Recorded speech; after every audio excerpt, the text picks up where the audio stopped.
चुप कर जाए अम्मा, रोने से कोई फायदा नहीं। कैसे चुप हो जाऊं?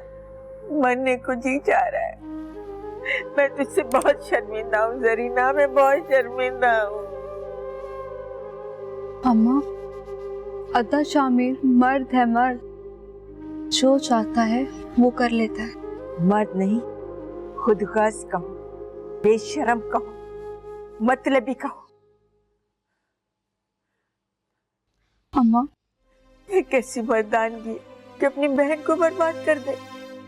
मैं तेरी किस्मत पर हमेशा रोती रहूं, मर जाऊंगी। मैं तुझे बूढ़ी होते कैसे देख सकूंगी, कैसे देख सकूंगी? अपने आंगन में नहीं देख सकती। अम्मा, आपका तो कोई कसूर नहीं है। और किसका कसूर है? मैं तेरी मुजरिम हूँ। शामिर को मैंने अपने पेट से जन्म दिया। काश वो पैदा न होता या पैदा होते ही मर जाता। सब्र कर लेती कि मेरा कोई बेटा नहीं था। बस कर दे अम्मा, ना रोए इतना। अम्मा प्लीज।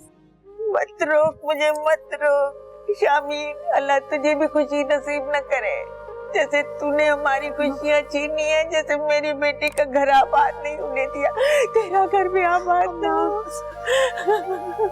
एक माँ की बददुआ है, तूने मेरा दिल दुखाया है, तुझे औलाद का सुख नसीब ना हो। अच्छा, जब मैं मर जाऊं उसे मेरा मुंह नहीं देखने देना, मेरा मुंह नहीं देखने देना, मेरे मुंह।